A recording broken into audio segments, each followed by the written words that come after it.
प्रिय व्यूअर नमस्कार। आज हम लोग इस वीडियो के माध्यम से यह जानेंगे कि बिहार में चल रहे जमीन सर्वे कार्यक्रम के अंतर्गत जो इसके द्वितीय चरण किस्तवार हैं, इसके बारे में हम लोग जानने का प्रयास करेंगे। इस चरण को जानना बेहद जरूरी है क्योंकि इस चरण में आपके गांव की परिसीमा निर्धारित होती है कि साथ ही साथ आपके प्लाट की भी परिसीमा निर्धारित होती है। इसकी शुद्धता तभी हो पाएगी जब आपके अंदर जागरूकता सुनिश्चित हो और इसके साथ साथ जब आपके अंदर इसकी जानकारी होगी तो आप अपने गांव की सोशल ऑडिटिंग अच्छे से कर पाएंगे।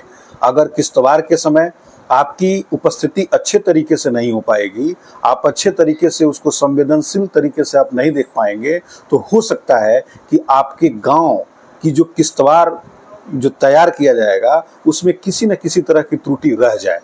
इस त्रुटि के हो जाने के कारण हो सकता है कि आपको न्यायालय का चक्कर लगाना पड़े। इसलिए इस प्रक्रिया के अंतर्गत आपको बहुत ही संवेदनशील रहना है, अपनी उपस्थिति दर्ज करनी है और केवल उपस्थिति ही दर्ज नहीं करनी है, जानकारी आप पहले से रखें और उस जानकारी के आधार पर आप धरातल पर सर्वे कर्मी के साथ उपस्थित हों और अपनी बातों को रखें और उसकी परिशुद्धता का खुद परीक्षण करें। दोस्तों, जैसा कि आप जानते हैं कि जमीन सर्वे के अंतर्गत सर्वप्रथम आपसे स्वघोषणा और वंशावली के प्रपत्र जमा लिए जा रहे हैं। यह प्रक्रिया काफी दिनों से चल रही है। अब जब यह प्रक्रिया संपन्न हो जाएगी तब किस्तवार का चरण आएगा। किस्तवार के चरण में सर्वप्रथम आपके गांव की परिसीमा निर्धारित की जाती है।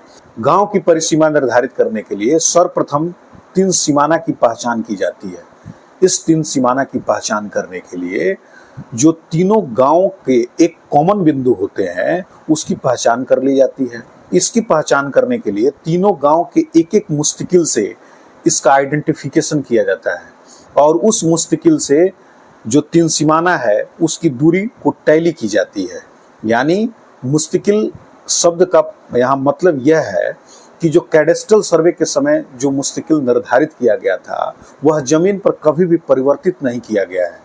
यानी संबंधित राजस्व ग्राम में जो मुस्तकिल है उस मुस्तकिल से जो कैडेस्ट्रल सर्वे के समय में जो निर्धारित किया था और आज तक वह परिवर्तित नहीं हुआ है, वह मुस्तकिल की पहचान कर ली जाती है और उस मुस्तकिल से 3 सीमाना की दूरी फिजिकली यानी हम जरीब के माध्यम से इसको टैली कर लेते हैं और तत्पश्चात एक ईटीएस मशीन होता है, उस ईटीएस मशीन से इसकी परिशुद्धता की जांच भी करते हैं।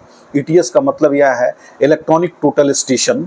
इस इलेक्ट्रॉनिक टोटल स्टेशन से लेजर लाइट के माध्यम से उस दूरी को काफी शुद्ध तरीके से मेजर कर लिया जाता है और जो जरीब से मेजर किया गया है उसको और लेजर यानी ईटीएस मशीन के माध्यम से जो मेजर किया है, इसकी सटीकता जब सुनिश्चित हो जाती है तत्पश्चात वह जो 3 सीमाना है वह निर्धारित कर लिया जाता है।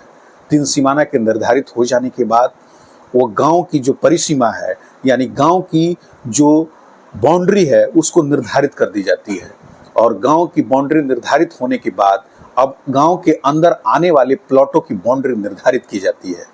इस प्रकार से गांव की बाउंड्री और गांव के अंदर आने वाले प्लाटों की जब बाउंड्री निर्धारित हो जाती है तो किस्तवार का कार्य संपन्न हो जाता है और उसके बाद खानापूरी की कार्य होती है। दोस्तों, जब आप इन बिंदुओं को आप जाने रहेंगे तो निश्चित रूप से आप सर्वे कर्मी जब उपस्थित होंगे तो आप उनसे डिस्कस कर पाएंगे और सटीकता का ज्ञान आप स्वयं ही निर्धारित कर पाएंगे और ये जान पाएंगे कि कितने सटीक तरीके से 3 सीमाना को निर्धारित किया गया है और 3 सीमाना के पश्चात जो आपके प्लाट का निर्धारण हो रहा है वह सही हो रहा है या नहीं हो रहा है, इसकी जानकारी आप स्वयं ही ले पाएंगे। मेरा इस वीडियो के माध्यम से यही मकसद था कि आप इसकी सटीकता को जान पाए और इसके प्रति संवेदनशील रहें ताकि आप अपने प्लाटों का जो निर्धारण है वो काफी शुद्ध तरीके से आप करा पाए। दोस्तों, ये वीडियो आपको कैसी लगी? अगर अच्छी लगी हो तो इसे लाइक कीजिए, शेयर कर दीजिए और कोई भी दुविधा अगर आपके दिमाग में हो तो कमेंट सेक्शन में जरूर पूछिए, मैं उसका उत्तर त्वरित देता हूं। और मेरे चैनल को सब्सक्राइब करना बिल्कुल ही मत भूलिए। आपने अपना कीमती समय मेरे चैनल पर अभी तक दिया, इसके लिए बहुत बहुत धन्यवाद।